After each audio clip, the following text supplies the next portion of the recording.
And for our field to thrive, there's three ingredients. You just have to look every year that there's some set of fresh ideas, ideas you haven't heard before, fresh applications, connections to other fields, new connections that you never thought were possible or even imagined that you could have them. And then also quantifiable progress on new calculations, pushing the state of the art, where there's some problem generally in some other area, not just something that we're interested in, where you can see some real progress, that something has moved forward. And if you look at the talks that we've had, it's pretty clear we're doing very well. And I have to say, I'm extremely amazed at how much progress there's been in the last 5 years. And if you look back to the very beginning, the beginning of this conference, that was 5 years ago, April 2016. There was Donald O'Connell, there was Chris White, and I think they just wanted to invite a few friends to the Higgs Center to discuss the double copy, and they gave it this very cute title. They called it QCD Meets Gravity. And the topics we discussed, it's very narrow by today's standards. There was color kinematics, there was supergravity, the underlying kinematic algebra, and then there was something that was relatively fresh, which was classical double copy, was just beginning around then. And it was a pretty small affair. I don't remember exactly how many people there were. Let's just say the web page was not up to today's standards, so it's hard to figure out. But maybe there were about 20 people, and that includes students. Of course, now you can check there's 246 registered participants. There's about 100 people typically at one of the talks. You know, it fluctuates some with I guess with the time and the topic, but it's clearly grown tremendously. And from the very first conference, the very first workshop, there was some principles that the organizers had. So that's principles of Chris White and Donald, where what they wanted is a lot of time for discussion, and that's something you've seen at all these conferences. This one, of course, is trickier. Well, we can blame the pandemic, but I'm sure the next one will have maybe 50% of the time in the conference will be devoted just for discussion and working together. There's the inclusion of young people. I think every one of us has noticed that there have been a lot of young people and a lot of energy in this conference. And also what people had is a very positive attitude, a very forward-looking, seeing that there's something important here, that maybe there'd be, at the time, it wasn't clear if it was important, but people had a very good attitude that something big was going to come. And this is something that I think the organizers of these conferences over the years, they've tried very hard to maintain that. In fact, after that workshop, I remember I said the last words at that workshop, and the last words were, we got to have another workshop. So 8 months later, we had a workshop with the same title. I mean, what a great title. And we had it at UCLA, and it was December of that year, so it's around the same time as now. And now we're up to the 6th incarnation of it. And every single year it keeps on growing, and not just the people, but the topics, the ideas. There's many surprising new directions. On old problems, you see great progress. I was very happy to see many things that have been bothering me, to see what the progress has been. And there's, of course, some basic questions that from the very beginning of double copy, they're still with us. And a simple question is, how broad is it? Where does it apply? What are the limitations of it? What are the underlying symmetries and the underlying principles? And then, of course, there's problems that have been with us from the very beginning about constructing amplitudes. And that's something that is also very important to have fresh progress on, new directions and new applications. I think that's something crucial for the health of the field.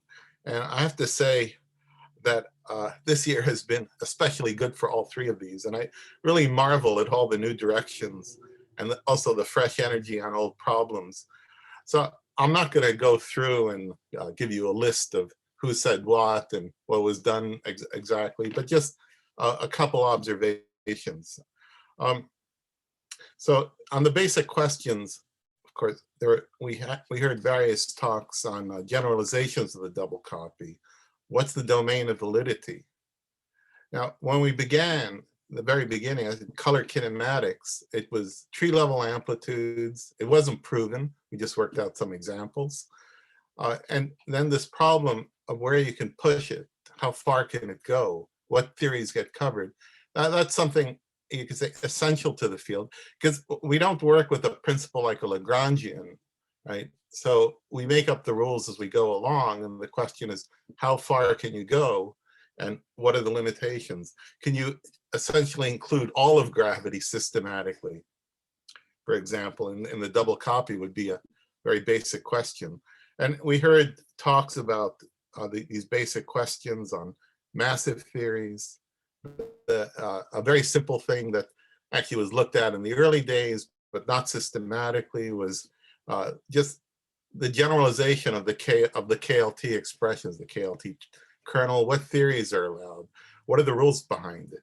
And the system systematically working that out. And that's, I think, something very important. I was very happy to see new energy, young people, people I've never seen before speak about this, these types of questions. And more generally, the question of EFTs, that's something very important to be thinking about. EFTs and double copy, there's string theory, which is of course very fitting because all of double copy, it began in string theory, the KLT equations, and even earlier, you could see some kind of relation between open strings and closed strings. And it's good to see that there's progress in that direction. We heard that from Oliver, of course. And then new ideas, position space double copy, how that works. A very important problem is, of course, curved space. Classical solutions in curved space, that call it classical double copy, scattering in curved space, arbitrary multiplicities. This is a great problem, but it's a very difficult problem. It's not so easy to work with. But of course, the approach that's being taken is the amplitudes way. What you do is you work out an example, you work out another example, you collect data, and in time, hopefully, we'll have a comprehensive understanding of how, let's say, the curve space problem works. The question of symmetries, the underlying kinematic algebra, that's a problem that has annoyed me for a very long time. We don't have a complete solution of that, not close yet, but I'm glad to see people are thinking about that, making progress. And I hope in the coming years, we're going to asymptotically be able to answer all these questions and be satisfied when we have a complete understanding. And something that I'm actually very impressed with is the new directions and opportunities. Periodically, we see some idea that's outside our field or outside our subfield, and then people try to figure out how to grab onto it. Of course, the biggest opportunity of the last few years is, of course, gravitational waves. And here, of course, we saw many talks on it. There was talks on the waveforms, spin, tidal, post-Minkowski, many impressive advances. And probably the most impressive part of this is, in the beginning, this did not, it's not so simple to get to the state of the art, but in fact, we are at the state of the art. The people, the amplitudes people are working on state-of-the-art problems. We've gotten the attention of our friends in the general relativity community, and clearly a lot of things are happening there and a lot of new ideas. And the one thing that is absolutely clear is it's just the beginning. Whatever we're doing now, we're just scratching the surface. When you enter a new field, there are many ideas that you have to let it soak in for a while before you can really make great breakthroughs. And I think those are coming. And then something I was, of course, very impressed with is Simone's talk on constraining effective field theories, especially gravity. And it's using ideas, you could say, from the 1960s, unitarity, causality, except, of course, now we know a lot more.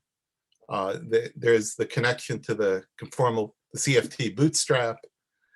And I think it's pretty clear. You don't need much of a crystal ball to figure out that this is a direction that's going somewhere. It's something, it's got gravity. If you're thinking about gravity, obviously double copy is part of that. The ideas of unitarity, causality, what could be better for an amplitudes person? So I think that this is a direction that I think is going to be very important in the next few years, and we'll see how far that can go. And it's important, the constraints of UV completions of low energy theories, how that works. There's information that we have the tools to work on and really try to make some progress, also connecting to our friends in the CFT bootstrap. Okay, and something I have to say I'm actually quite amazed by is fluid mechanics. I don't think in my wildest dreams I would have imagined that anything colored kinematics or a double copy would have anything at all to do with fluid mechanics, the Navier-Stokes equations. But anyway, there it is. We had 2 talks on it. This is definitely a very interesting direction. It's an example of these connections that we should be looking for. And hopefully great things will come from that. There's the celestial amplitudes linking to BMS symmetry. And the basic tools we have look very applicable to this problem. We heard a talk on, this is from Poom, on good progress on defining what exactly the double copy means. Right, so normally we think of the double copy in momentum space. Okay, there's some products. But if you're not in momentum space, you have to actually think through exactly how you want to define it, what the rules of the game are. And we heard about the differential operators. There was another direction which I think is great. Maybe this doesn't have much to do with double copy, but it has to do with amplitudes, and that's the standard model effective field theory, SMEFT. And it has all the ingredients. If you're interested in studying a theory, like the effective theory, the standard model effective theory, that's, you could say, just the next theory beyond the standard model, then we know what a good way to do it is. You want to do it in a gauge invariant way. You want to be talking about amplitudes, clean expressions. You can learn, there's formal things you can learn about. For example, there was a lot of progress on understanding zeros in the anomalous dimension matrix, and also just calculating the amplitudes themselves. Obviously, there's great things that can be done. And we heard a very nice talk from Shadmi on that. And then there was something else that, at least to me, seems out of left field, but clearly the basic ideas of amplitudes apply are these cosmological correlations that Bauman spoke about. And of course, there was Nima and his usual energetic talk. And I have to say, I was very impressed by that talk. It had all these words in it that I really enjoyed. Like I heard non-planar, there was integrated, there was non-perturbative. What else can you ask for? And then in Salvatore's talk, just the last one, he's talking about labels of integrands, that there's a systematic way of doing that. That's a problem which has annoyed me for 10 years, since the beginning, just the labels of the non-planar. And I'm very happy to see that there's progress there. And clearly this is something very promising. And I think it's very exciting. And I think the basic summary is, of course, the field is thriving. That's clear. And I'm really looking forward to meeting you in person next time, wherever that might be, and to see what kind of progress and new directions that people come up with. And hopefully I get very surprised, maybe like the fluid mechanics. right? That we'll see next year. And of course, last but not least, what we should do is, of course, thank the organizers. There was Jake Bergeli, Henrik Johansson, Mikkel Salon, and of course, JJ Carrasco, who had got everything to run very smoothly. I think this conference worked out to be really great, and everything is wonderful. The only bad thing is we couldn't meet in person, but other than that, absolutely wonderful. And congratulations